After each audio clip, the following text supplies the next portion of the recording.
찬양 감사합니다. 우리 주님께서 이 찬양 받으신 줄로 믿습니다.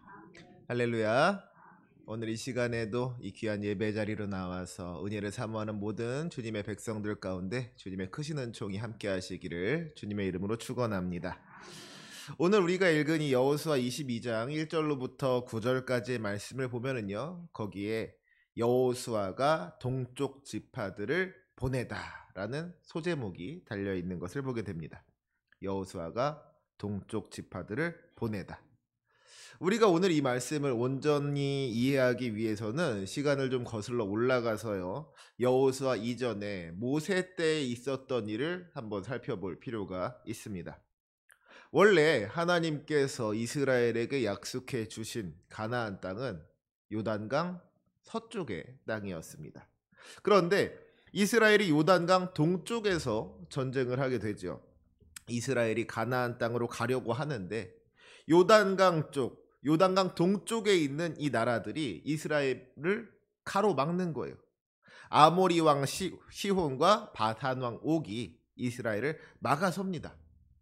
원래 이스라엘은 그들과 싸울 생각이 없었죠. 이스라엘은 그 땅을 그냥 지나가려고 했어요. 그래서 이스라엘이 아모리 왕 시혼에게 평화의 사자를 보내기도 했습니다. 너희가 길을 열어주기만 하면 우리는 그냥 지나갈 거라고. 우리가 당신들한테 돈을 좀 줄 테니까 그 돈 받고 먹을 것도 좀 주고 마실 물도 주면 그러면 정말 고마울 것 같다고 그렇게 부탁을 하기까지 했어요. 그런데 이 두 나라가 이스라엘의 부탁을 거절하고 이스라엘을 가로막습니다. 그래서 결국에는 이스라엘이 이 아모리 왕 시혼과 바산 왕 옥과 맞서서 싸우게 되는 것이죠. 그리고 하나님의 도우심으로 말미암아 이스라엘이 승리를 거두게 됩니다. 그런데 문제는 그렇게 승리한 이스라엘 중에 일부가 그곳에 정착하기를 원했다는 거예요. 그 이야기가 민수기 32장에 기록되어져 있습니다. 민수기 32장 1절 말씀을 보니까 기록하기를 르우벤 자손과 갓 자손은 심히 많은 가축대를 가졌더라. 그들이 야셀 땅과 길르앗 땅을 본즉 그곳은 목축할 만한 장소인지라 그랬습니다. 요단강 동쪽에서 아모리 왕 시혼과 바산 왕 옥과 싸워서 승리를 거둔 다음에 그들이 살던 그 땅을 봤더니 그 땅이 어떻게 보였다고요? 그곳은 목축할 만한 장소인지라. 그 땅이 좋아 보였다는 것. 하나님께서 약속해 주신 저 요단강 서쪽의 땅이 얼마나 좋은지는 모르겠지만 지금 이 땅을 보니까 여기도 충분히 좋아 보였다는 거죠. 여기도 충분히 살만해 보였다는 거예요. 땅도 넓고 풀도 많이 자라고 자기들이 가지고 있는 그 많은 가축대를 키우기에 부족함이 없어 보인 겁니다. 이만하면 충분히 먹고 살만한 거예요. 그러니까 이들이 요단강 서쪽으로 넘어가지 않고 그냥 이곳에 눌러 앉았으면 좋겠다, 여기서 살았으면 좋겠다 하는 마음을 품게 되죠. 사실 생각해보면 이 르우벤 지파와 갓 지파 사람들의 마음을 이해하지 못할 거는 또 없을 것 같습니다. 지금 이 사람들이요, 애굽으로부터 나와서 얼마나 많은 고생을 했습니까? 무려 40년 동안을 광야에서 헤맨 거예요. 그러면 이제는 좀 빨리 정착하고 싶은 마음이 들 수도 있는 거죠. 꼭 무슨 대단히 좋은 땅이 아니라고 할지라도, 젖과 꿀이 흐르는 땅이 아니라고 할지라도 적당히 소 키우고 양 키우면서 살아갈 수만 있으면 우리는 그걸로도 충분하다고, 이만 하면 충분히 괜찮은 것 같은데 우리 그냥 여기서 살면 안 되느냐고 그렇게 이야기를 했다는 거예요.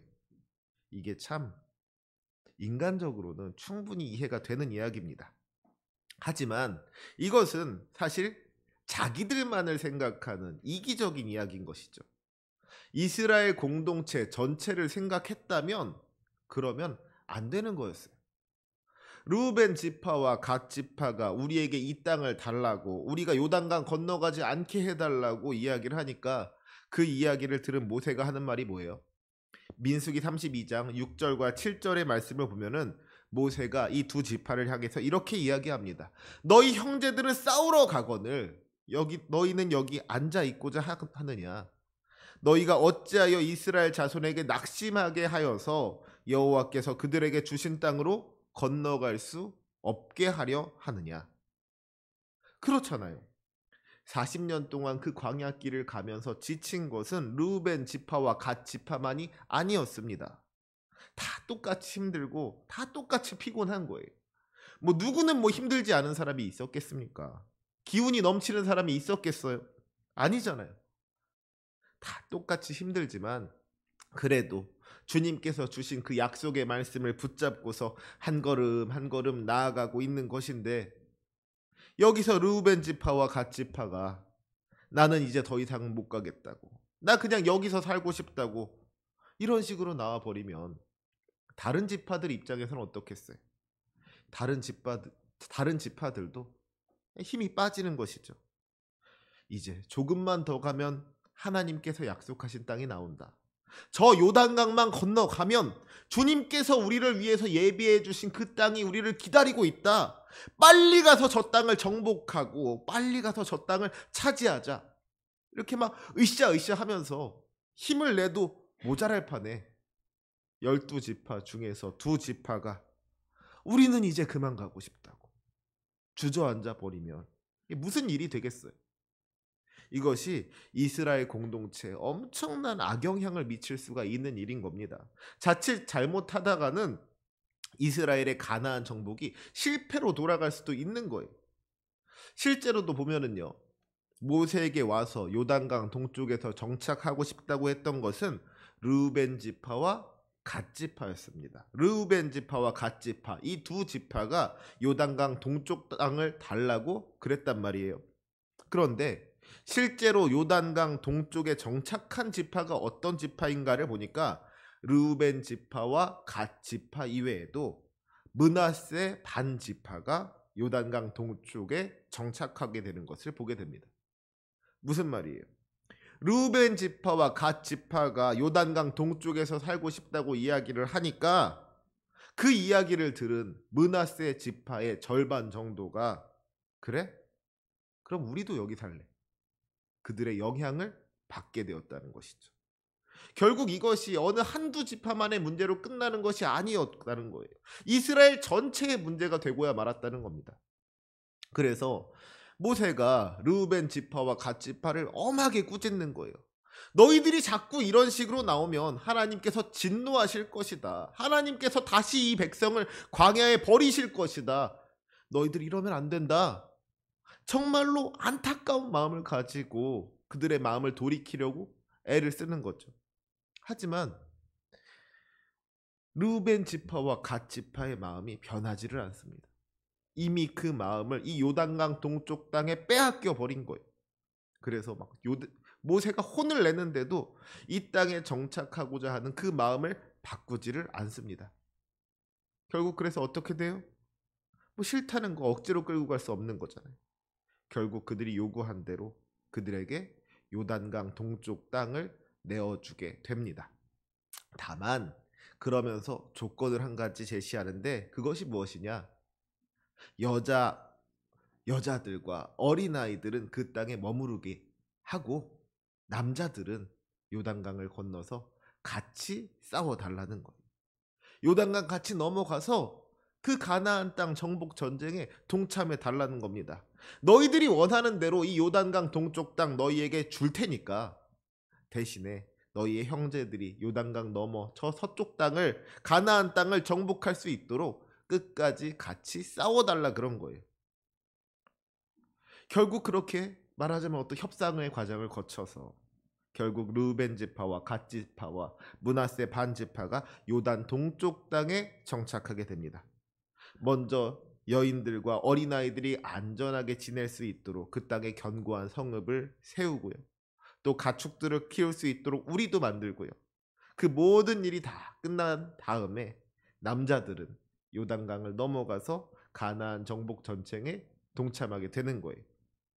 그리고 이제 시간이 지나서 이스라엘이 가나안 땅을 다 정복하고 그 땅을 각 지파별로 다 분배해 주고 가나안 전쟁이 끝이 나게 되었습니다.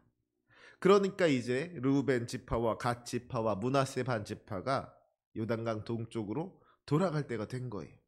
자기들이 이미 분배받은 땅으로, 사랑하는 아내와 사랑하는 아이들이 기다리고 있는 그 땅으로 돌아갈 때가 된 것이죠.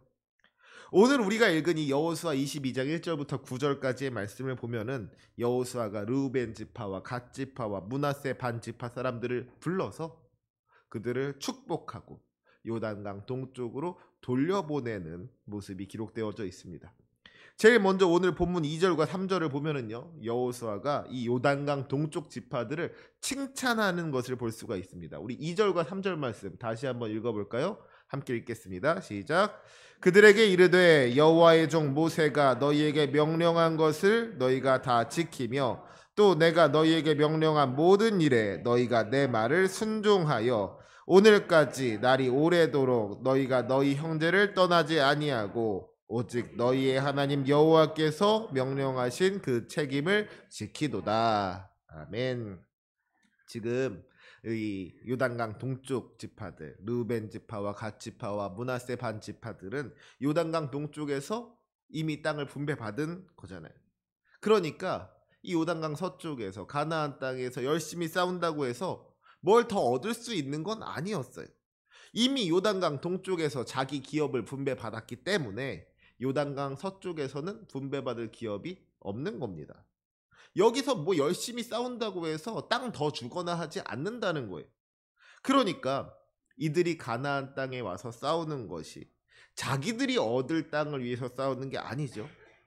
다른 지파들이 얻을 땅을 위해서 싸우는 거예요. 형제들이 얻을 땅을 위해서 싸우는 겁니다.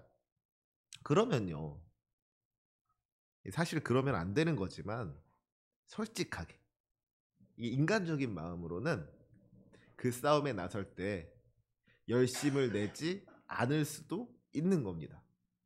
사실 사람이 그렇잖아요.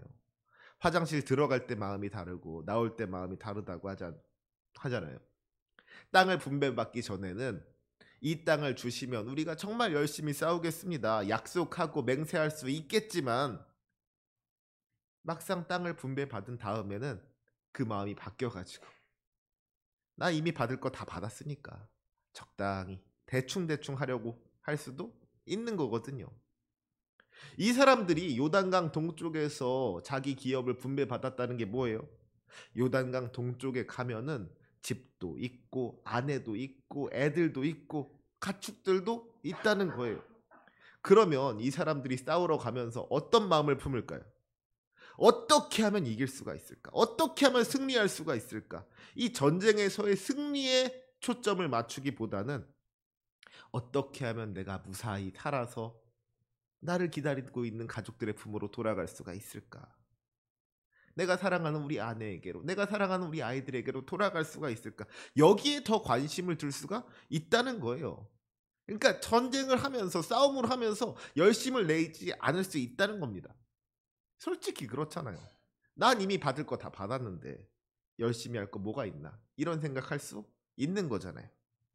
그런데 오늘 여호수아가 하는 이야기를 보니까 어때요? 르우벤 지파와 갓 지파와 므낫세 반 지파 사람들이 그러지 않았다는 겁니다. 정말로 모세가 명령하는 대로 또 여호수아가 명령하는 대로 그 모든 일에 순종하면서 맡겨진 일에 충성을 다했다는 것이죠. 이들이 하나님께서 명령하신 그 책임을 잘 지켰다는 거예요. 그래서 여호수아가 지금 이 사람들을 칭찬하고 있는 겁니다. 원래 이 사람들의 믿음은 어떤 믿음이었어요? 세상 것들의 시선을 빼앗기는 믿음이었습니다.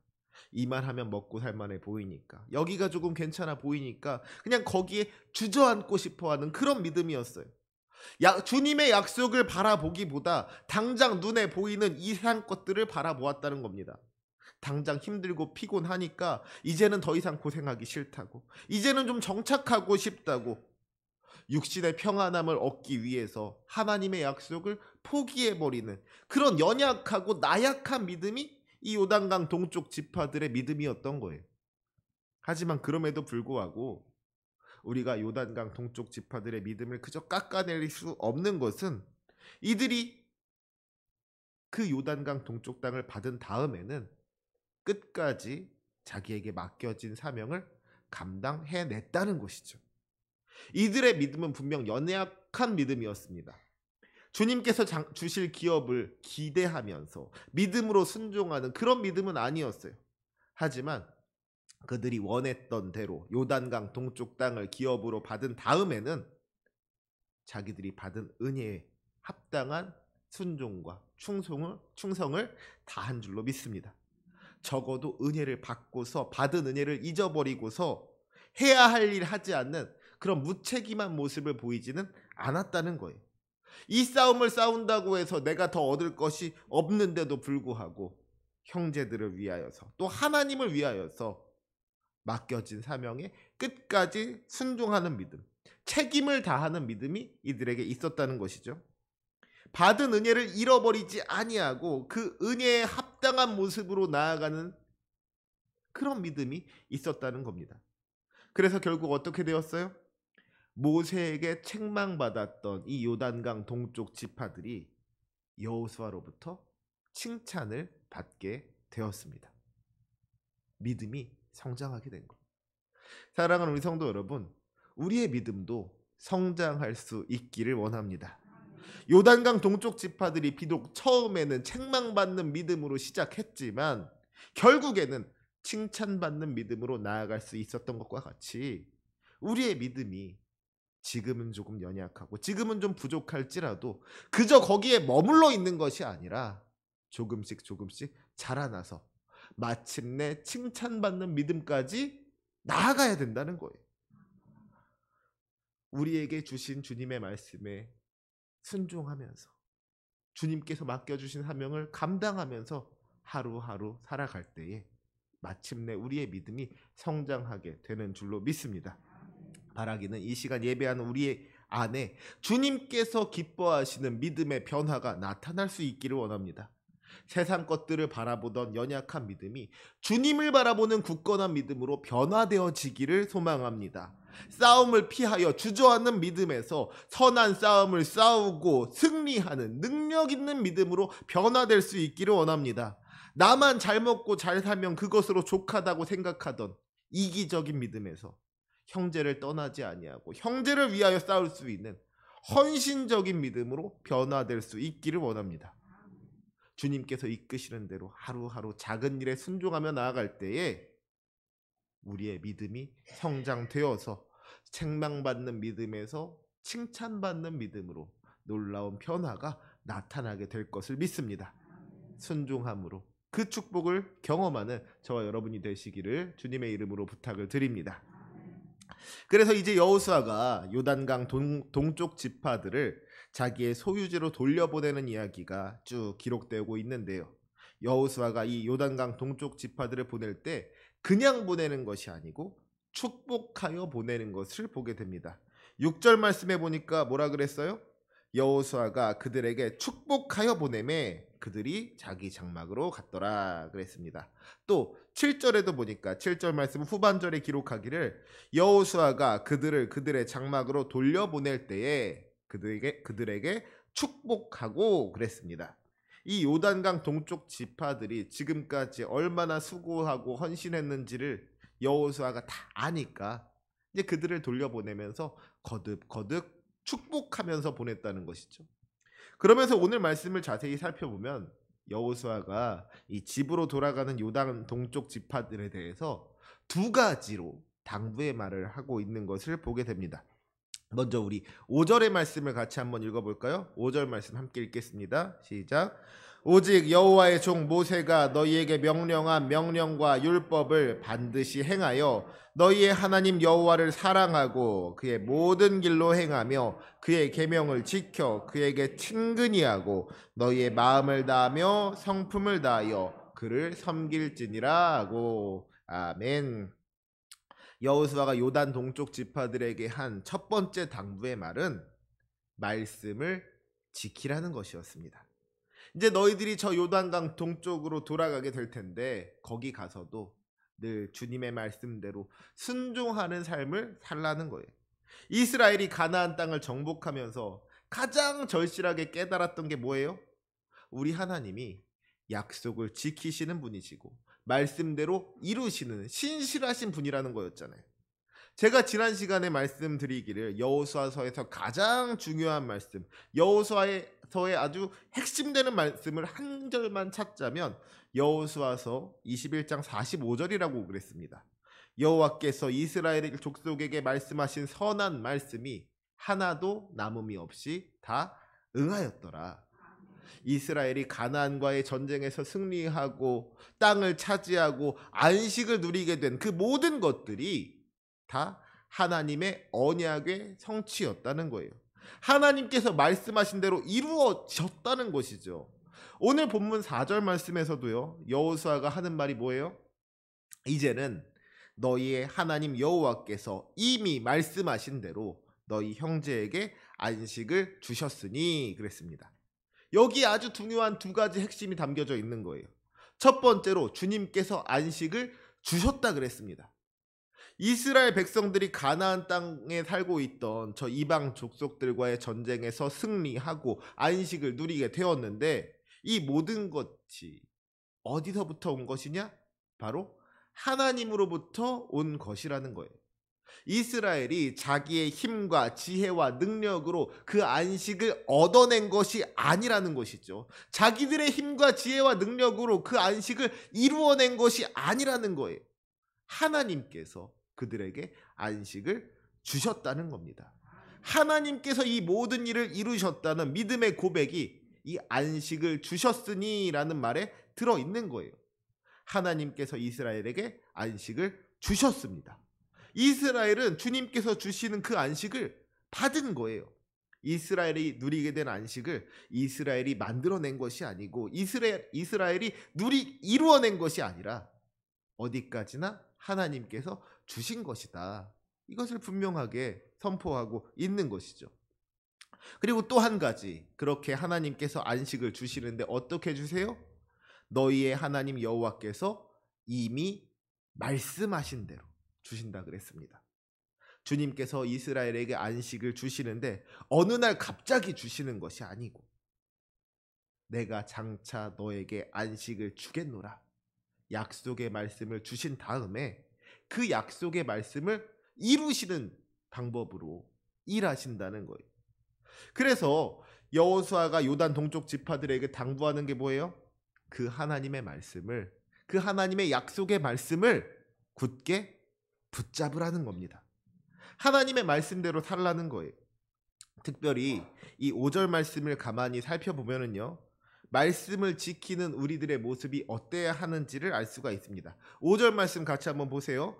오직 여호와의 종 모세가 너희에게 명령한 명령과 율법을 반드시 행하여 너희의 하나님 여호와를 사랑하고 그랬습니다.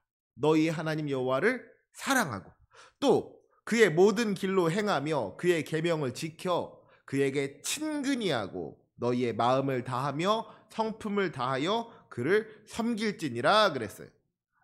우리가 주님의 말씀을 지켜서 그 말씀에 순종한다는 것이 이게 억지로 하는 것이 되지 말아야 된다는 것이죠.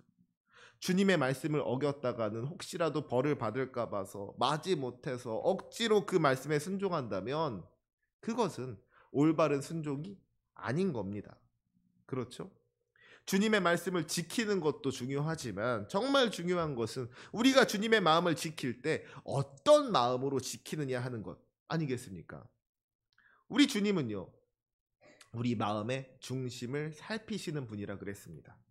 주님께서 우리를 바라보실 때 겉으로 드러난 우리의 행위만을 바라보시는 것이 아니라 어떤 마음으로 하는지 그 마음까지를 살피신다는 거예요.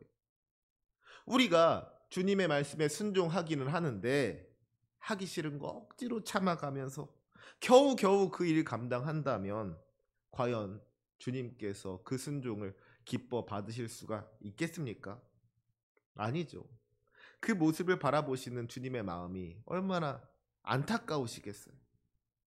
바라기는 우리가 주님께서 기뻐하시는 순종으로 나아갈 수 있기를 원합니다. 주님의 말씀을 지키는데 억지로 지키는 것이 아니라 사랑하는 마음으로 지켜야 된다는 거예요.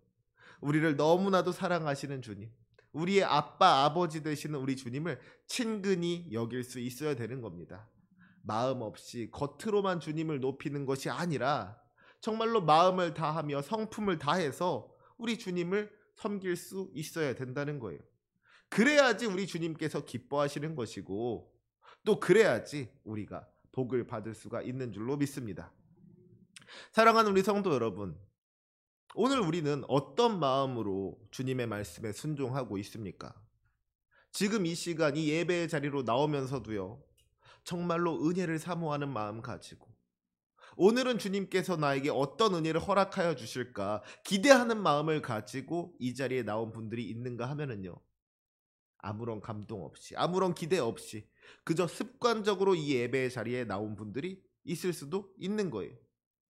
어쩌면 우리 중에 누군가는 마지 못해서 억지로 이 예배의 자리에 참여하고 있는 분이 있을 수도 있다는 것이죠. 저는 여러분이 어떤 마음으로 이 자리에 와서 앉아 계신지를 몰라요. 그냥 와서 앉아 계시면 우리 권사님 오셨구나, 우리 집사님 오셨구나, 그저 좋은 거예요. 그런데 우리 주님은 아시잖아요. 그냥 앉아 있다고 다가 아니라 어떤 마음으로 앉아 있는지 우리 주님은 다 아시잖아요. 바라기는 우리가 정말 기쁜 마음으로 우리 주님을 사랑하는 마음으로 순종할 수 있게 되기를 원합니다. 우리 주님이 너무너무 좋아서 우리 주님의 은혜가 너무너무 감사해서 벅찬 감격 속에서 주님의 일을 감당할 수 있는 저와 여러분이 될 수 있기를 주님의 이름으로 부탁을 드립니다. 그때에 그 모든 수고와 헌신을 우리 주님께서 기억하여 주시고 하늘의 귀한 상급으로 갚아 주실 것을 믿습니다. 그 축복을 누리는 저와 여러분이 되시기를 주님의 이름으로 부탁을 드립니다. 여호수아가 이 동쪽 지파들을 보내면서 두 번째로 당부한 것이 있죠. 그것이 무엇입니까? 바로 형제들과 나누라는 거였어요. 우리 8절 말씀 같이 한번 읽어볼까요? 8절입니다. 시작. 말하여 이르되 너희는 많은 재산과 심이 많은 가축과 은과 금과 구리와 쇠와 심이 많은 의복을 가지고 너희의 장막으로 돌아가서 너희의 원수들에게서 탈취한 것을 너희의 형제와 나눌지니라 하매. 아멘. 이 요단강 동쪽 지파들은 요단강 동쪽에서 이미 자기의 분깃을 받았기 때문에 가나안 땅을 정복하고 나서도 아무런 분깃을 받지 못했습니다. 땅을 받지 못했다는 거예요. 하지만 그렇다고 해서 아무런 소득이 없었던 것은 아니죠. 그들이 땅을 분배받지는 못했지만 전리품은 얻을 수가 있었어요. 그래서 이제 르우벤 지파와 갓 지파와 므낫세 반 지파가 전리품을 가지고 돌아가는 겁니다. 많은 재산과 심이 많은 가축과 은과 금과 구리와 쇠와 심이 많은 의복을 가지고 요단강 동쪽으로 돌아가게 되는 거예요. 그런데 그렇게 돌아가서 어떻게 하라 그랬어요? 너희의 원수들에게서 탈취한 것을 너희의 형제들과 나눌지니라. 전리품을 형제들과 나누라는 거예요. 이게 어떻게 생각하면은요, 좀 불공평하게 느껴질 수도 있는 일이죠. 그렇잖아요. 지금 이 전리품이 어디 그냥 얻어진 겁니까? 이게 다 전쟁터에 나가서 목숨 걸고 싸워서 얻어낸 거잖아요. 그런데 왜 이 전리품을 전쟁터에 나오지 않고 장막에 머물러 있던 사람들이랑 같이 나눠야 합니까? 고생은 내가 다 했는데 이걸 왜 다른 사람들이랑 같이 나눠야만 합니까? 좀 억울한 마음이 들 수도 있는 거예요. 그런데 여러분, 그것이 우리 주님의 명령이었습니다. 주님께서 왜 이런 명령을 하셨을까요?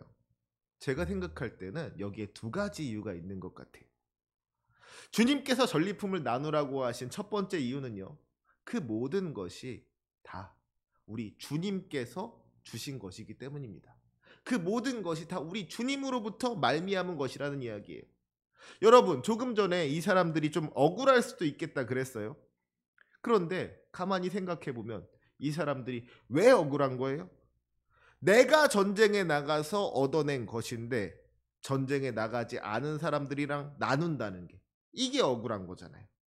나는 전쟁에 나가서 싸웠으니까 이 전리품을 가질 자격이 있는 사람이고, 저 사람들은 전쟁터에 나오지 않은 사람들이니까 이 전리품을 가질 자격이 없는 사람이다. 이게 인간적인 생각인 거예요. 그런데 하나님의 기준은 달랐다는 것이죠.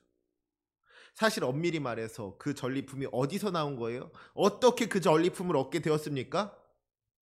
주님께서 주신 것입니다. 지금 이스라엘이 자기들이 잘 싸워서 이긴 거예요? 자기들의 힘과 지혜와 능력으로 승리한 겁니까? 아니잖아요. 이 모든 일을 이루신 것은 어디까지나 하나님이셨습니다.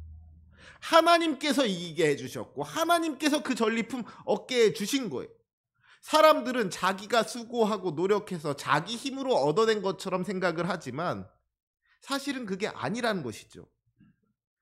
그 모든 것이 하나님의 은혜였다는 것입니다. 이것을 인정하는 것이 바로 믿음인 거예요. 내가 한 것이 아니라 하나님께서 하신 것입니다. 내가 얻어낸 것이 아니라 하나님께서 주신 것입니다. 이런 믿음이 있다면 하나님께서 주신 건데 하나님을 위해서 사용하는 것, 하나님 뜻대로 사용하는 것, 그것이 마땅한 일이죠. 그 모든 것을 자기 혼자서 다 가지려고 하는 것이 아니라 형제와 함께 나누는 것을 하나님께서 기뻐하신다면 그 뜻대로 나눌 수 있어야 되는 겁니다. 생각해 보면은요, 그렇게 형제들에게 하나님의 은혜를 나누어 줄 수 있다는 거, 이거 얼마나 복된 일이에요. 내가 하나님의 은혜의 통로가 되고요, 내가 하나님의 축복의 통로가 되는 거예요. 그 귀한 축복 누리며 살아갈 수 있는 저와 여러분이 되시기를 주님의 이름으로 축원합니다. 또 한 가지 우리가 알아야 할 것이 있습니다. 전쟁터에 나가지 않았다고 해서 전쟁에 참여하지 않은 게 아니라는 거예요. 이 르우벤 지파와 갓 지파와 므낫세 반 지파가 요단 동쪽을 기업으로 받은 다음에 전쟁을 감당할 수 있는 이 젊은 남자들이 요단강을 건너가게 됩니다. 가나안 땅으로 가서 그 땅을 정복하는 거예요. 그러면 전쟁터에 나가지 않은 사람들, 이 요단강 동쪽에 남은 사람들은 뭐 했을까요? 기도했겠죠. 전쟁터에 나간 우리의 형제들이 승리하고 무사히 돌아올 수 있기를 위해서 간절한 마음으로 기도하지 않았겠습니까? 사실은 그 기도가 있었기 때문에 전쟁에서 승리할 수가 있었던 겁니다.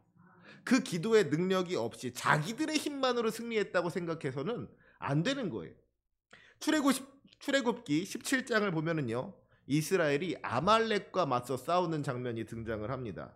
아말렉 사람들이 몰려와서 르비딤에 있던 이 이스라엘 사람들을 공격한 거예요. 그때 이스라엘이 어떻게 했습니까? 여호수아가 군사들을 이끌고 싸움터로 나가는 거예요. 그리고 동시에 모세가 아론과 훌을 데리고 산 꼭대기에 올라가서 기도하기 시작합니다. 그리고 아주 유명한 사건이 벌어지죠. 모세가 손을 들고 기도하면 이스라엘이 이기고 그 손을 내리면 치는 거예요. 그 전쟁의 승패가 산 아래에서 칼을 들고 싸우던 이 여호수아에게 달려있는 것이 아니라 오히려 산 위에서 하나님의 지팡이를 잡고 기도하던 이 모세에게 달려있더라는 것이죠. 가나안 전쟁에 있어서도 마찬가지일 수 있다는 거예요. 르우벤 지파와 갓 지파와 므낫세 반 지파의 남자들이 요단강 너머에서 승리할 수 있었던 데에는 그 뒤에서 남편을 위해서 또 아버지를 위해서 요단강 동쪽에서 열심히 기도했던 그 기도의 능력이 반드시 있었을 줄로 믿습니다. 요즘은 이제 남편이나 아내나 뭐 다 같이 일하면서 돈벌이 하는 것이 당연하게 여겨지지만 옛날에는 그러지를 않았잖아요. 남편들이 바깥에서 돈 벌어오고 아내들은 집에서 살림을 하는 경우가 참 많았는데, 뭐 대부분이었는데, 그때는요, 남편들이 자기가 밖에 나가서 돈 벌어온다고 집에서 살림하는 이 아내들한테 막 큰 소리치고 그러는 경우들 참 많았어요. 내가 돈 벌어와서 그 돈 가지고 먹고 사는 거니까 고마운 줄 알라고 막 큰 소리를 쳤다는 것이죠. 그런데 여러분, 남편이 그렇게 밖에 나가서 돈 벌어오는 거, 그거 남편 혼자 잘나가지고 되는 거예요? 아니죠. 남편들이 밖에 나가서 일할 수 있도록 아내들이 집에서 밥도 해주고 애도 키워주고 살림을 하니까 남편들이 나가서 일할 수가 있는 거잖아요. 그러면 아내만 남편에게 돈 벌어온다고 고마워하는 것이 아니라 남편들도 아내에게 고마워해야지 그게 맞는 거잖아요. 요즘요, 이혼할 때도 보면은 어떻습니까? 남편이 혼자 돈 벌었으니까 그 재산 다 남편 거라고 그래요? 아니잖아요. 아내도 그 재산 형성에 기여하는 바가 있다 그러면서 반반 나누게 한단 말이에요. 오늘 말씀에도 그런 원리가 담겨 있는 거예요. 생각해 보세요. 남편들이 전쟁터에 나가서 열심히 싸우는 동안에 아내들은 뭐 그저 마음 편하게 놀고 먹었겠습니까? 가축을 치고 아이들을 키우고 하는 거, 그거 다 진영 안에 남은 사람들의 몫이었습니다. 무엇보다도 그렇게 전쟁터에 나간 사람들을 위해서 기도하는 사명이 이 진영 안에 남아있는 사람들에게 주어져 있었다는 거예요. 그러면 그들 역시도 자기에게 주어진 책임을 다한 것이죠. 전쟁터에 나가서 앞장서서 싸운 사람들만 그 전리품을 가질 자격이 있는 것이 아니라 장막 안에 있던 사람들에게도 전리품을 가질 만한 충분한 자격이 있는 거예요. 그러니까 그 전리품을 진영 안에 있던 형제들과 함께 나눠야 한다는 것이죠. 나 없는 동안 소 키우고 양 키우고 애들 키워줘도 너무나도 고생 많았어. 내가 전쟁에서 이길 수 있도록 나를 위해서 기도해줘서 고마워. 서로를 인정해주고 서로를 높여줄 수가 있어야 된다는 겁니다. 사람은요, 누구나 자기를 중심으로 생각하게 되어 있어요. 다른 사람이 하는 일보다 내가 하는 일이 더 귀하고 중요한 것처럼 그렇게 생각하게 되어 있는 겁니다.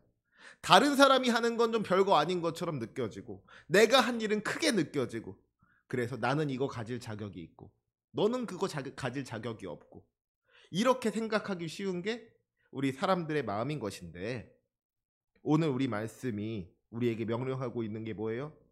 형제들과 나누려는 겁니다. 이 모든 것이 사실 우리 주님께서 주신 은혜의 선물인 것인데, 나만 이 선물 받을 자격 있는 게 아니고 우리 형제들에게도 이 선물 받을 만한 자격 충분히 있다. 나만 수고하고 애쓴 것이 아니라 우리 형제들도 각자의 자리에서 자기 할 일을 했다. 다른 사람들을 인정할 줄 알고 높여줄 줄 알아야 된다는 거예요. 교회 안에서도 보면은요, 어떤 사역은 조금 더 눈에 띄는 사역이 있는가 하면은요, 어떤 사역은 눈에 잘 보이지 않는 사역이 있습니다. 하지만 우리가 잊지 말아야 하는 것은요, 눈에 띈다고 해서 더 귀한 사역이 아니고 잘 보이지 않는다고 해서 하찮은 사역이 아니라는 거예요. 하나님께서 보실 때에는 다 귀한 사역인 거고 다 중요한 사역인 거잖아요. 자기가 주목받는 자리에 있다고 해서 교만할 것도 없는 것이고요. 눈에 띄지 않는 곳에 있다고 해서 기죽을 것도 없는 겁니다. 세상에서는 이름도 없고 빛도 없는 인생일 수가 있지만 우리의 중심을 보시는 주님께서는 그 모든 수고와 헌신을 다 기억해 주시는 줄로 믿습니다. 자기가 하는 일만 중요하다고 생각하는 그 교만함을 다 내려놓고 서로를 인정해 주면서 서로를 존중해 주면서 각자 맡은 자리에서 충성을 다할 때에 그 모든 일이 합력하여서 선을 이루게 될 줄로 믿습니다. 그 축복을 경험하는 우리 만습교회가 되기를 주님의 이름으로 축원합니다. 사랑하는 성도 여러분, 바라기는 우리의 믿음이 자라날 수 있기를 원합니다. 책망받는 믿음이 칭찬받는 믿음으로 변화될 수 있기를 원합니다. 그러기 위해서 순종하는 믿음이 필요한 거예요. 맡겨진 사명의 자리에서 끝까지 책임을 다할 수 있으시기를 원합니다. 그때 주님께서 칭찬해 주시고 풍성한 은혜를 더하여 주실 줄로 믿습니다. 모든 것이 하나님의 은혜임을 기억하면서 억지로가 아니라 기쁨과 감사로 주님의 말씀을 지켜가시기를 원합니다. 교만함을 다 내려놓고 다른 사람들을 인정해 주면서 받은 은혜와 축복을 함께 나눌 수 있으시기를 바랍니다. 우리가 은혜의 통로가 되고 축복의 통로가 되어서 그 받은 것 함께 나누어 갈 때에 더 큰 축복으로 부어주시는 주님의 크신 사랑을 경험하게 될 줄로 믿습니다. 그 축복을 함께 누리며 살아갈 수 있는 저와 여러분이 되시기를 주님의 이름으로 축원합니다. 아멘. 기도하시겠습니다.